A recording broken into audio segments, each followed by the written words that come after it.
Fighters are the best athletes in the world. And unlike basketball players, it's not purely off of genetics. It's because of what combat sports require. And I'm not talking about mental strength, which is just different gravy compared to other sports. I'm talking about the physical attributes fighting requires. You gotta be powerful, you gotta have cardio, you've gotta be strong, and you've gotta be fast. In other sports, you can get away with not having one of those, but in fighting, if you don't have one of those, you are screwed. And your consequence isn't simple like getting subbed out, it's literally getting subbed or knocked out. So being in great shape and having a proper strength and conditioning routine is a necessity. There are certain few exercises that are the best for fighters, and I'm going to give you the best ones so you can truly get into fight shape. My name is Mario. I'm a certified personal trainer with a Bachelor of Science in Exercise Science. And you can argue more importantly than that, I am an MMA enthusiast myself. Although I'm giving you the best exercises for fighters, you gotta keep in mind you just can't do these and think you're gonna be okay. You must do all the foundational human movements to truly maximize your athletic or fight performance. And some of these human movements aren't gonna be listed here as some of the best exercises, but if you want workouts that utilize all the movements, but also comes with power, cardio, and strength workout plans,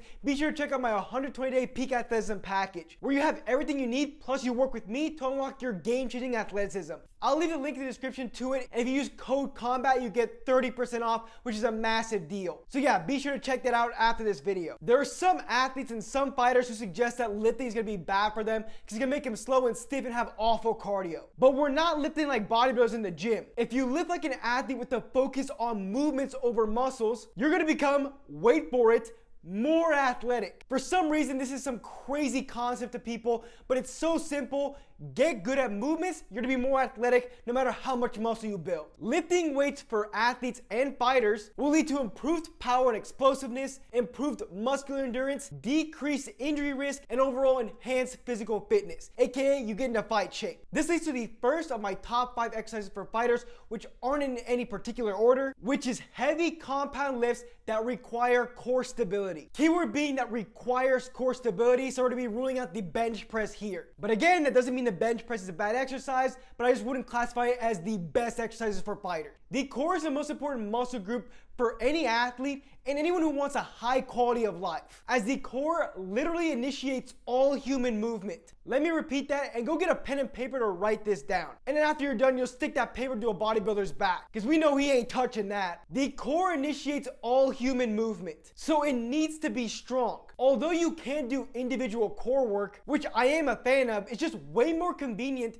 to work your core while also working other big muscle groups, which you do in compound lifts, aka a super functional way to train your core. Compound lifts with heavy core demand are things like the deadlift, military press, squat, and clean if you're wanting to work more on power. Compound lifts like this are going to utilize heavy weights, which will test and develop your core stability and strength. This will help you with any scenario in which you're resisting your opponent from moving you, which if you're facing a Dagestani wrestler will probably be the entire fight. And then you also get these big muscle benefits. Like if you get a strong squat, you're gonna develop your core stability and strength from that, but you're also gonna develop leg strength as well, which will then lead into leg power. Regarding sport-specific compound lifts, there are 2 I recommend for fighters. First being a Zercher squat, as the load in this exercise would resemble an underhook position in grappling or MMA. And the big sport-specific lift for fighters is the trap bar deadlift. The trap bar deadlift does an amazing job strengthening the legs, hips, and posterior chain,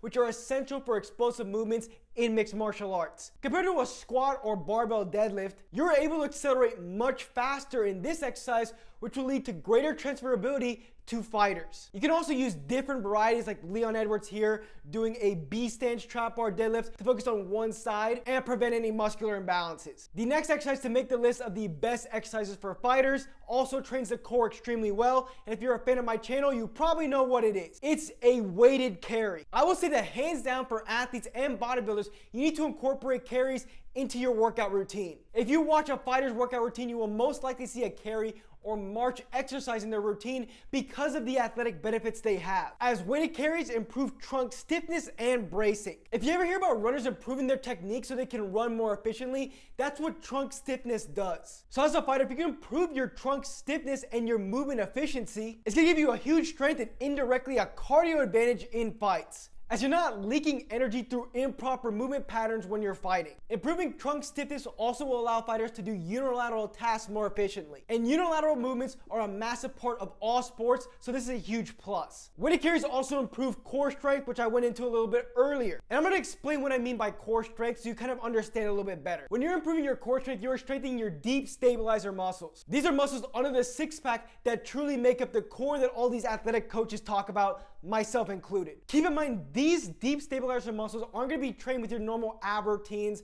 when you're doing crunches and things like that, but in exercises where you're stabilizing your body, like the compound lifts I was talking about earlier and the weighted carry. Weighted carries also improve joint angle specific strength. This mostly refers to your ability to do unilateral exercises. For example, a lot of people when they do Bulgarian split squats, they're super wobbly. So if you do a suitcase carry, you will specifically build strength on one leg or one side, which will improve your performance in other unilateral activities. Weighted carries also improve your postural strength and endurance. My brother Martin always talks about how posture is not only important for health, but aesthetics too. And maintaining posture is muscular endurance, which you can do with a variety of weighted carries. And lastly, it'll improve full body conditioning. If you're a fighter, you can work on front loaded carries, which will mimic like the clinch or an underhook position. Keep in mind there are a lot of carry variations. They have their benefits to you as a fighter. I love carries, I really do. The third of the 5 best fighter exercises is jumps or plyometrics. And I'm sure you're probably thinking, why do I need to jump? I'm a fighter, I'm not a basketball player. Well, plyometrics improve the rate of force development. And in all sports, it's more important about how fast you can generate force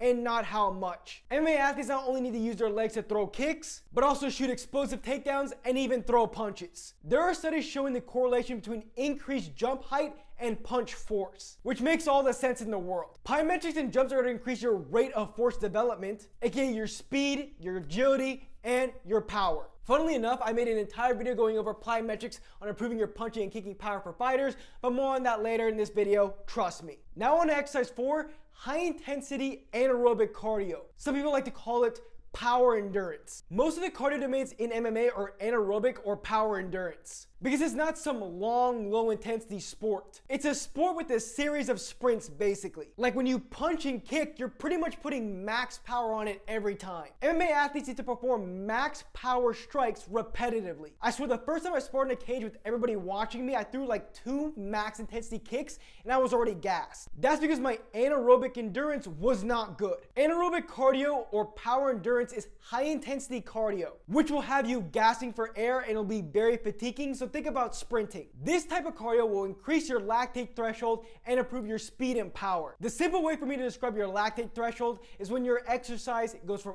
aerobic to anaerobic. When you do anaerobic endurance training, it's done in high intensity intervals. And one of the best exercises and devices you see fighters use is the assault bike. Sure, sprinting is good for improving your anaerobic endurance, but it's mostly a lower body movement. Compared with the assault bike, you're challenging improving the power endurance for both your upper and lower body. And I hope you're smart enough to see that I'm using anaerobic endurance and power endurance kind of interchangeably, but I mean the same thing. Okay, before going into the last of the best exercises for fighters, I'm gonna give a couple honorable mentions. First is jump rope or any submaximal plyo. There's a reason the jump rope is an iconic exercise for boxers. It's not only because it keeps you springy and bouncy, which is what you need in fights to get in and out of range and just to move quick in general, but from a strength and conditioning standpoint, it prepares your tendons for high intensity, more explosive plyometrics. So from a broad perspective, it's warming up your tendons to be explosive and keeps them ready for those quick, intense movements you'll inevitably do. So be sure to be jump roping a lot, basically. And the last honorable mention is low intensity or aerobic endurance cardio. I already explained that most of MMA is anaerobic endurance, but some of it still is aerobic endurance. Because if you're fighting someone for 15 minutes, even 25 minutes, that's a lot of tax on your aerobic energy systems. So the best aerobic cardio is a light jog. I talk about why jogging sucks, but when I say jogging, I specifically mean mid-intensity jogging that's high volume, mid-intensity that gasses you out. But low-intensity cardio, where you can have a conversation with someone, is the best for building your aerobic endurance. So an honorable mention for one of the best exercises fighters can be doing is light intensity jogging. All right, now the last of the best exercises for fighters is rotation. Remember when SpongeBob said technique, technique, technique? I say rotation, rotation, rotation when I'm talking to fighters. In your normal bodybuilding or even athletic bodybuilding routine, you're not training rotation. And all the exercises I gave you before, none of them have rotation in them. But every strike you are doing in an MMA fight is rotation. And you have to be developing all types of rotation. First things first is an anti-rotation exercise, which is basically your stability for rotation. That was a really dumb way to phrase it, but it makes the most sense. And a great exercise to train this is the Pavlov press. But you also want to develop kicking and punching power, which you do with med ball throws. And the best is a rotational med ball throw, which I'll get into here in a little bit. But I also like doing this barbell rotation, which is a weighted power exercise that will help you improve your rotational power. If your rotation isn't great as a fighter, you are truly limiting yourself. You must have good rotational stability, aka anti-rotation, which I just explained you do the Pavlov press. And from striking, you need to develop your rotational power. I'll go into depth about how to improve your rotational power so you can increase your striking and kicking strength along with the plyometrics you need. But I've already done a 15-minute video on this subject, which you can go watch right now.